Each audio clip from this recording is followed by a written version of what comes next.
Hi, and welcome to the AI at Work podcast by Capgemini. Within each episode, we will have experts across industries to go beyond the hype and explore what AI really means for our jobs. Whether you're excited, unsure, or a bit worried about AI entering the workplace, you are at the right spot. We'll break it down with real stories, practical insights, and expert tips to help you make sense of this change. Let's dive together into the future of work and get started with today's episode.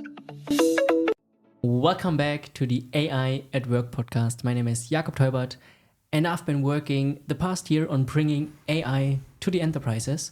And we're working with a lot of people, and quite often they think that AI is something that it is not. Sometimes they are really, really afraid of it, thinking it will take their jobs, will destroy their lives, which is of course not true. And on the other hand, sometimes people think that's a magic wand that will solve all the problems, which is also not the case. So that's why I'm really, really happy today that I will be joined by my fellow colleagues, Pascal and David. And we will be talking about what kind of myths are around AI here today, where do they come from, and how we can bust them to talk about AI in a more realistic manner to actually then gain the benefits from this. I know you've been working in consulting as well. I know you've been working with a lot of AI tools, and I know that people approached you with those myths as well. And as usual, within this podcast, first of all, welcome to both of you. Thank you for being here. Thank you, Jacob. Thanks, Jacob. Excited to be here. Before we get started, we have this little game of blankety blank. I'm going to read you a statement that has a blank in the end, and you're just going to fulfill it. So let's get started with the first one for you, David. Let's go. One of the biggest misconceptions about generative AI is? I would say that it always produces reliable and accurate results. And I see this as a real problem, actually, because people blindly believe everything AI produce and do not really check if it's wrong or right. And yeah, that's a real issue. It is for sure, and I'm sure we're going to talk about this later as well within the podcast. Thanks for this. Let's go on with the second statement. Pascal, a surprising reality about generative AI is that most people don't know. Most people don't know that it's not always true. The more data you have, the better the AI. I think this is something that most people don't know, particularly when it comes to data sets which might be biased or not clean or not labeled correctly. It's not just the size, it's also the quality of data that matters eventually. Let's say, for instance, you would like to build a language model on a very particular topic. The more precise data you have on that and the more precise data you can train that model on eventually, then it will also give you more expert answers and do less hallucination. So I think that's something that most people wouldn't know. Yeah, that's really important. More is not always better. Thanks for this. Okay, David, let's go on with the third statement. When I think about the future of generative AI, the first word that comes to my mind is?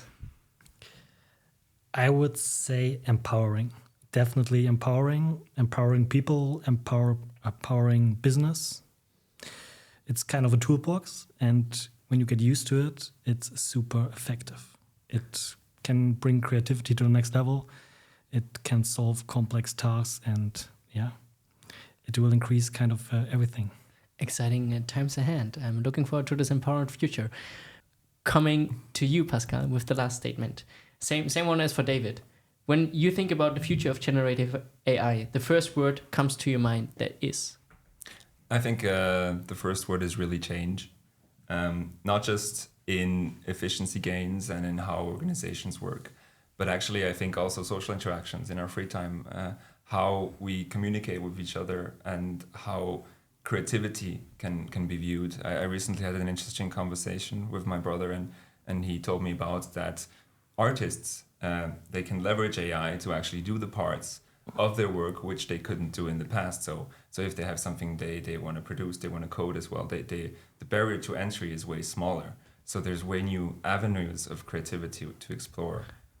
So yeah, I'm excited what changes this will bring. Awesome. So you're thinking people will be able to do art that have not been able to do it before, because now they have the tool to bring their ideas to something like a picture or a music or whatever they want to produce. Exactly. And I'm excited what's to come. Cool. So you're both having a really positive thinking about what AI will bring to us in the future. Anyway, some people don't think like you. They thinking, for example, that generative AI will replace human decision making, which is not a good thing to do. But this is one myth that is around there. So how would you tackle this myth, this statement? I hope not, and I don't think so, to be honest, because of the following reasons. I think human decisions are characterized by intuition, by people experiences, life experiences. And AI is trained on data, trained on patterns. And I also want to bring the word emotional intelligence, which is, I think, also the big difference here between humans and AI. To deeply understand the other person, to deeply also understand the meaning behind the feelings, the situations, because that's how we build our decisions. Mm-hmm. And personally, I also always trust my gut feeling. Mm-hmm. And I think that's something AI cannot replace. Never. Mm-hmm. Yeah. May I ask you one question about Sure. this? What do you think is the difference between life experience that builds up over time? It's basically also information and data that AI has been trained on. I think it's more on the psychological perspective, Okay. to really deeply understand people, to get a feeling of situations, and based on this react properly. You're stating it in the feeling that AI doesn't have, because it has access to language, it has access to videos, it has Right. access to all this content, but It has how no it makes you emotions. feel, it has no emotions. Right. This is something that makes life experience actually really And nice in most of the I times. think Yes. also another point I want to mention is that it's also a question of responsibility. Okay. Who takes the ownership of the decision? Also, when it comes to a negative output, do you want to blame AI for it? Is it possible to blame it? So that's a big question, I think, and that stays also with us. So you're saying the feeling and the responsibility will not be taken away from us, so the decision making needs to be with the human. Definitely. Cool. Pascal, how do you feel about that? I think the human aspect is something very important, you said. I think there's different kinds of decisions we take. Some of the decisions we take are for us personally, and only we can make them. But then there's certain decisions where it's proven that people have biases. Mm-hmm. So this is, I guess, in the behavioral economics, you can see we tend to have biases in certain parts, and AI may help us actually with being able to assimilate and analyze way more data in way less time than we can, to see different scenarios on what it means to take certain decisions. I agree. In the business context, definitely. More on the interpersonal side, I think we have to discuss. But the point you mentioned about the decision maker, eventually the person that is really accountable and responsible for the decision being made, I have to agree with you there. I feel like it will stay with humans, but AI or generative AI can kind of help to bring them there and make a more informed decision than we can do today. I agree.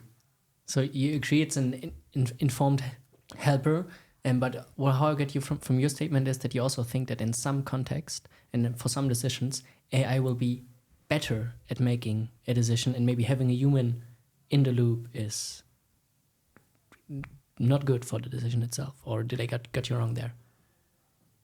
Eventually, if there's a certain part where there needs to be accountability, there's probably a need for a human. However, the process leading up to that point, assimilating the data and giving a recommendation really based on facts, rather based on feeling, again, depending on the decision type, if it's an economical decision or something, or a decision which you can make based on data or rather based on feeling, that's important here. But yes, eventually the AI will help us to make decisions by gathering the data, analyzing it, and allowing us to really be informed about what we should do. So the myth could be changed to Gen AI and AI will enhance human decision making and not replace it. Would you agree with this? Yeah, I think it's a super interesting point you mentioned as well. I was thinking about some examples in the business context, but We can go into them. What kind of examples have you been thinking about? it just came to my mind. Maybe if you look like venture capital and you are looking for a startup you want to invest, and you give AI some data, some KPIs to analyze it, and then they recommend, that's a good startup, you should invest in it. But in the end, it also came out that, it ends up in an exit. Then who take ownership of it? The AI? Because it said, from the KPI side, it was everything fine. But in the end, it doesn't work out. And then I think it gets problematic. I think we've had this discussion a lot about self-driving cars, right, in the past. When Exactly, it's the same. It's maybe the logically right decision, but who's accountable? Will it be the firm? Will it be the driver? So I guess this is something that will stay in discussion for quite a while. Do you have an opinion on who, if you would be in charge, who would you make responsible in that case? For me, it's always the AI that supports the decision, and accountable is the person itself. Okay, this means that we always have a human in the loop for Yes. the decisions. Yeah. Okay, good. For you, Pascal? I think I agree. Yeah. Okay. I think sometimes it's however difficult if the AI is of course produced or let's say guardrailed by an external firm and then leads a human to make a certain decision based on those guardrails. Is it then still the firm or is it the human, right? But that's more complex, I guess. That goes a bit too far. But yeah, I agree. In the end, there should be someone attached to the decision, which can be held accountable for sure. Okay. Yeah. Thank you very much. I think we can take it as far as we want within this podcast. And what you were saying is interesting, that if there's a bias within the AI itself, and I think we will talk about this later, who is responsible for that? Is it the tech companies building those foundational models? Similar discussion as we have with the algorithms in social media. So we can come back to this later. Thank you both for your first opinion. Let's go on to the second myth, because we have some quite to cover. I love the energy, and I love how you're pulling this off. The second myth is AI is better in predicting the future than humans are. That would be great, actually, but I think the reality is too complex. Actually, there are so many factors, different factors that need to be considered, and I mean, if it would be the case, then I think I could quit my job, because then I know which stocks I should buy tomorrow or which is the final result of the next game. And but that's also a point, that AI is not able to consider unexpected events. And Humans can also not do it. True. But the question was, I think, is AI is better than humans. And I mean, like we said before, AI can analyze a lot of things through data, but I also want to count again the emotions, feelings. So, for example, I would guess that a human would better predict that Trump would quickly pause the tariffs again than an AI did. Okay, interesting case. Oh, what is your opinion about this, Pascal? I think that's a great example you just brought. Actually, it made me further consider. So what I wanted to say when I first heard that myth is basically, well, if you have AI, and again, we'll go back to the knowledge, we'll go back to the information, you can build a host of scenarios, and then you can calculate the likelihoods of these scenarios and whatnot. But then you still end up with a ton of scenarios and likelihoods, and you still don't have a certain, let's say, future. It's just a likelihood of the future happening, and then maybe AI chooses the one that is most likely.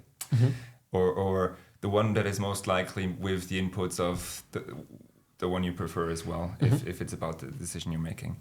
But eventually, and we've seen this from time to time, random things just happen. And this out of the box thinking, these black swan events, I think a human can actually predict them better, because we sometimes think of things that are totally out there, out of our scope and out of our training data, if you call it that way, out of the way we were raised, out of the way we were taught. And I think that's part of what it means being human, to kind of further think. So yeah, I guess I have to agree again with David.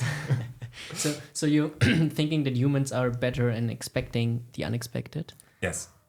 Do you think this is a strength? Because I would consider, when we're always expecting the unexpected, in most of the cases, the unexpected will not come. We don't have that many black swans as we have white swans.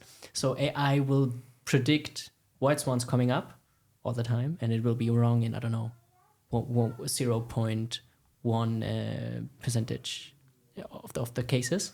And when we as a human are expecting the black swan to come up in the cases, we will be right only in this small measure. So do you think it's a strength of humans to predict the unexpected? So to answer your question, yes. Okay. And to further go into detail, yes, but I think when we predict these black swan events, we don't like stray course all the way. We just know it's a possibility. Okay. It could happen. So what are we going to do if it does? So you're thinking about that humans are better in adapting to an unexpected event. Better in expecting the unexpected, yes. Oh, okay. Okay, yeah, I can go with that. You agree as well, David, or? I agree. Okay, nice. Then we have this. Now I agree with you. So AI is maybe better in predicting some parts of the future, but we humans still are king when it comes to handling unexpected events. And this is something that AI will not take away from us. I think we can say AI plus humans is bigger than humans, and AI plus humans also better than just AI. Okay, then let's go with the third myth. Generative AI can understand emotions better than humans and will be a better friend than humans. I know, David, you have a strict opinion on this. You talked about this already. Pascal, what would you say about this? Where's this myth coming from? So when it comes to friendship, I mean, that's the question. What do you want to take out of the friendship? Do you want someone that affirms you, that understands you, that assists you in every possible scenario and always gives you positive feedback on how to grow? Or do you also want someone that is maybe a bit more challenging or a bit different that you can learn from? And you might see where I'm going with this. I feel like the first part, like really understanding the patterns, understanding the way someone thinks with enough time, artificial intelligence could learn how do I support Pascal. But maybe in the future, but at the moment, I do not believe that it's possible to actually like produce this counterpart, like this person that you can learn something from, that maybe has some edges, like and I feel like a friend is not just someone who perfectly supports you all the time and is just the perfect counterpart, but someone that you really need. You need to grow and you need to realize, hey, there's other ways of thinking. There's another world out there. Okay. Yeah. An interesting take on this. David, what do you think? I think it will not become a better friend, but I think it has the possibility to become a friend, definitely. For example, the best thing is Alexa. It starts your morning with like good morning sunshine, here's your favorite song, let's have breakfast together. And especially for people who maybe feel lonely or wish for more interactions, human interactions, I think that's could be a good point for them to interact with an AI. But I think also on the other side, sometimes you just need a hug from someone. And that's a thing that AI can never replace. Okay, I see. So a real hug, I assume you were thinking about robotics and where they will go in the future and maybe able to give this warm hug as well, but it's not the same, I agree. Sure. And coming also back to your point, don't you think it's possible to create an AI that is not just a positive and supporting part, but also has some edges that challenge you in a way a real friend would do?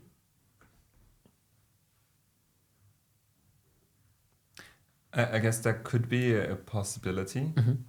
However, will it really, mimic, or will it be able to mimic the upbringing of a person? Like, if someone has edges and a cultural background and whatever we have when we grow up, is this whole process really, is it able to condense it in a few, I don't know, years, or someone who has 6 years of life experience?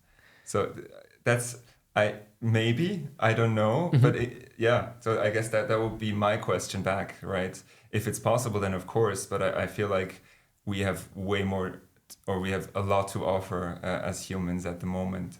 That AI hasn't. Hopefully, or hopefully is maybe the wrong word, but maybe not yet, but okay. Yeah. I think that's coming also back to your point from the beginning, that life experiences are built of a vast variety of data, information. We have emotions. We not just perceive text or digital information. So this is also then coming back to what you have been saying, that this life experiences makes a friend, a real friend. And to be empathetic. Yeah, that's right. Especially. And genuine failure. Genuine failure. Yes, is this something you can mimic? I'm not sure. Like, really having failed, really having suffered. This is what builds partly. There's other things that build, but this also builds character. Yes, yes. And can you really replicate that in something that has not felt this, really? I think also the question is, do we want to replicate that? Because if we replicate a system that can suffer, we need to think about a lot of more things. That's right. than just if they can become friends or not. We need to think about AI rights and stuff. So maybe it's making it too complicated. Yeah. So this will be maybe AI that will not help our businesses in the end. Okay, thank you very much. There was not that much part of an AI at work theme, but I still loved this discussion. I think it's important to consider what people think about those myths. And we can go to the next one, which is a little bit more work related. Again, because there are many people working in the creative industry, designing art, to get money. And a myth that is around there is that Gen AI will replace this human creativity and actually steal all those artists and designers their jobs. I think replace is a hard word. I would say maybe extend the knowledge, because it always starts with an idea, and the idea comes from us. We give the AI input, and based on this input, it creates a ton of new ideas, of course. But it always starts with us, and the AI needs also us to start. That's my opinion on that. I love the sentence, it always starts with us. It's very poetic. I tend to agree again. I think what AI really does is basically a fusion of everything's out there. But this is also what we do a lot of times, which we don't even realize. A lot of ideas which we might think are novel are also, again, like mixtures of different things we read or we saw or we learned. Sometimes I when I have a thought, I try to go back and see, where might this have originated? With whom have I talked? Why am I suddenly thinking this way? And I feel AI can also mimic that quite well, because it also has lots of input, or it can generate lots of inputs by continuing to learn, right? So I guess the question here is, what is genuine creativity? Do we really come up with novel stuff that are not copied, kind of, from something else, from another input we've gotten? What's your opinion on that, David? Yeah, I agree with you, but maybe also I see it also with the new ChatGPT picture update I want to mention here. That could take a lot of jobs, I think, especially in for designers, because you do not need to spend a lot of 2 hours to create a picture or an ad. Now ChatGPT is doing it for you in 2 seconds. And photorealistic even sometimes. That's it. Yeah.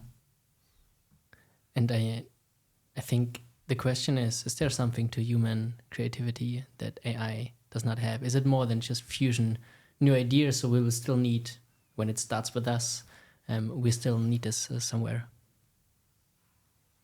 What do you think? It's a difficult question. It's not an easy one for sure, yes. Yeah. What do you think? What am I thinking? Yeah. I'm actually would trace us back to the data problem that we had. Life experiences is the variety of data that we have been trained on, that we have been consuming, with the emotions we have, the suffering, the fear, the joy we feel.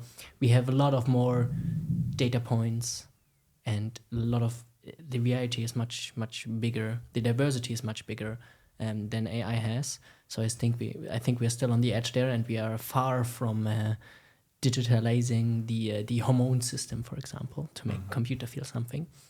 So I still think it adds a perspective. Maybe in some businesses it will help people to create art, but in the end, I think what makes art attractive to a lot of people is the feeling that you somehow understand it, or you see it and you feel like, wow, okay, that's exactly how I feel.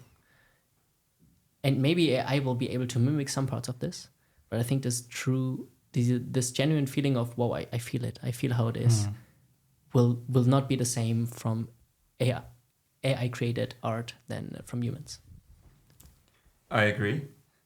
However, I was just thinking to his argument. Yes, genuine creativity cannot be replaced, but there's probably lots of jobs which do not involve genuine creativity. Most of the jobs in the art space. I'm not an expert, but I'm guessing lots of jobs are not part of that genuine creativity process, and there might be an issue, right? Or we wouldn't call it an issue, maybe a shift of tasks, a shift of things you need to do.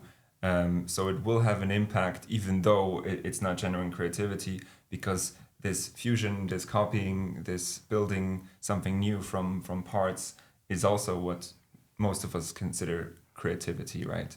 So, yeah. So when speaking about this, so there's actually a chance for creative people that they can focus more on being genuine creative, digging inside themselves, bringing out those stories that really change how people think or really affect people. And they can focus on this and don't have to focus on creating this perfectly or copying some things together to build something or create something. So maybe it's actually also an opportunity in that. Despite that, people who have not been working in this genuine creativity field, that just have been doing this for the past time, I think they need to shift. I agree.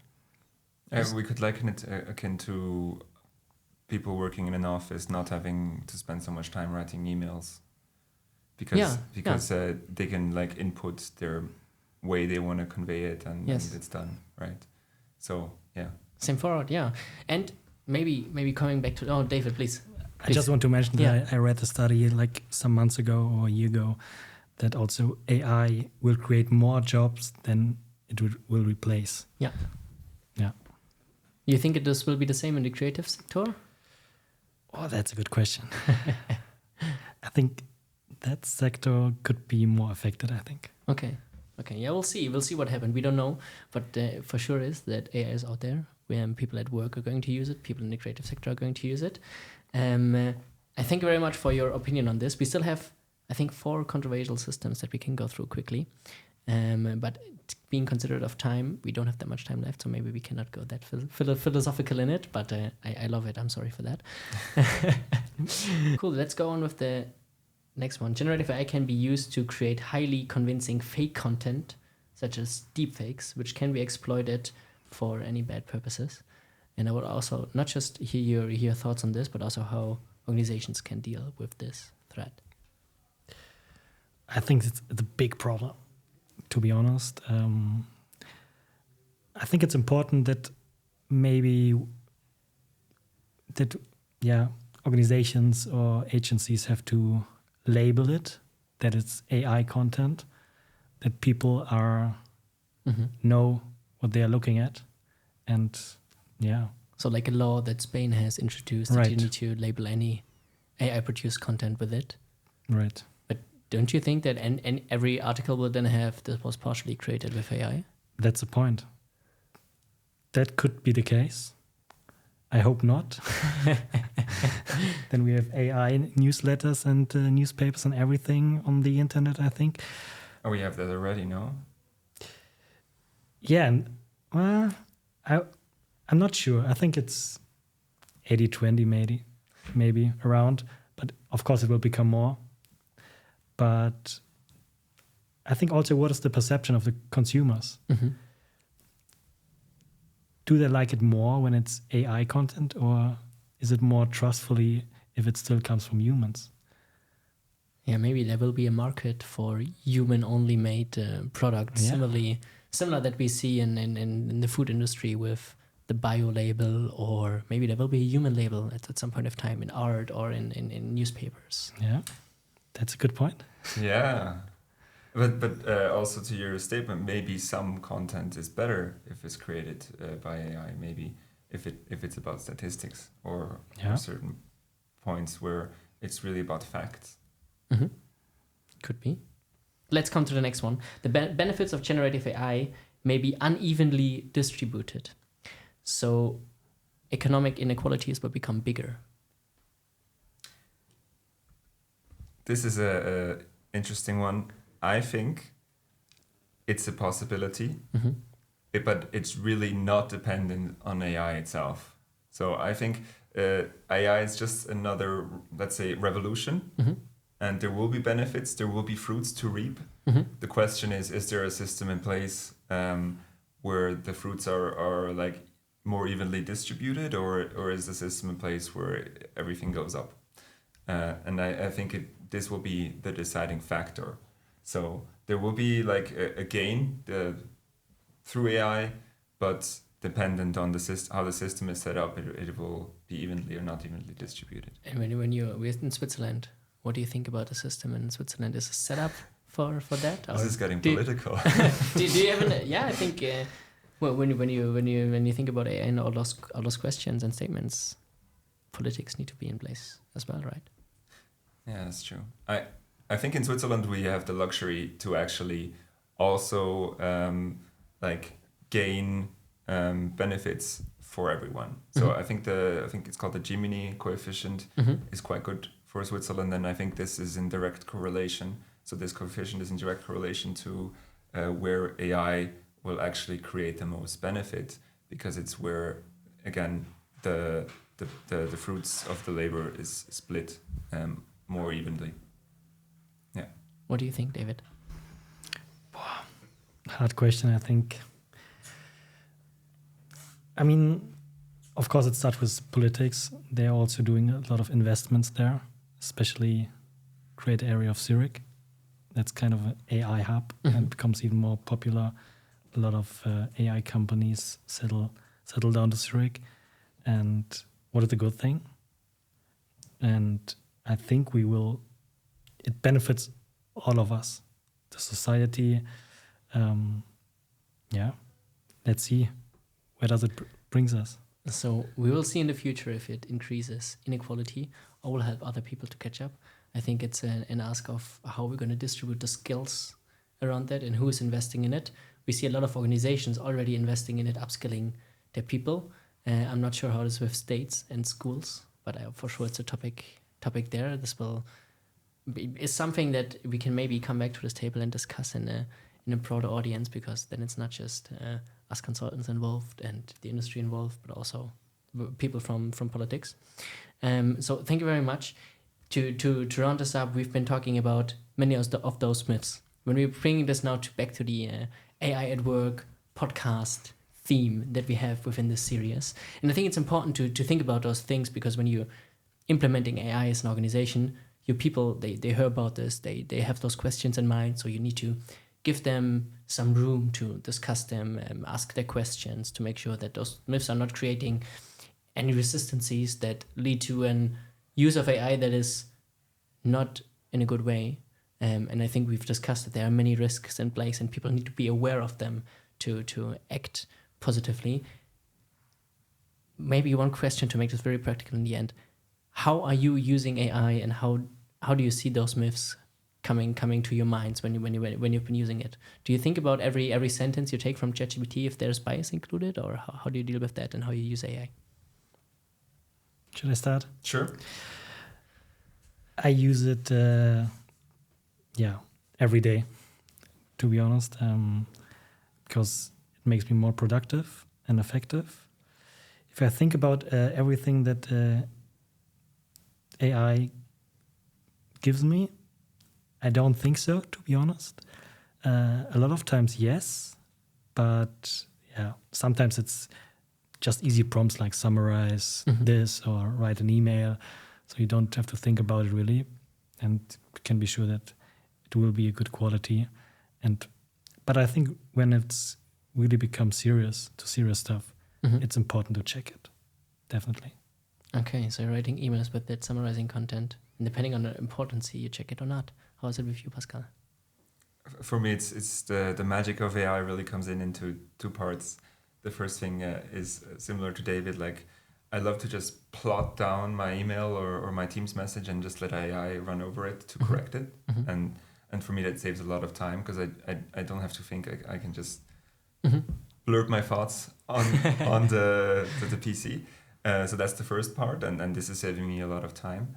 And the second part really is when I have to be conceptual. So when I think of, okay, how am I going to approach this problem? What's the steps I should take? What's the methodology? And then, of course, I can use generative AI as a buddy to challenge me, see what I can take from it. Of course, you don't have to take everything, but the parts that resonate with you, and then you can transform them so they fit the context in which you need them. And I feel these two parts are really my main use cases for AI at the moment. Okay, so it's a buddy for writing and a buddy for thinking, but you're still responsible for making sure that the content is correct and you don't need to take anything. So thanks for your perspectives today. I love many of those discussions, and I would love to go even deeper in some of them in the future. So maybe we'll have you back or someone else with us to be discussing how AI is transforming not just the way we are working, but also society as a whole. So thanks for your opinions, thanks for your time, and I hope that our listeners will be listen again when we're talking about AI at work, maybe a little bit more at AI at work and not so much in the society. But thank you very much for being here with me today. Thanks a lot, Jacob. Thank you, Jacob. That's it for this month's episode of AI at Work. Hopefully we cleared up a few AI myths and didn't create any new ones along the way. Next month we'll explore how AI is enhancing drug discovery and transforming life sciences. We're excited to have you join us again as we dive into this fascinating space. See you then!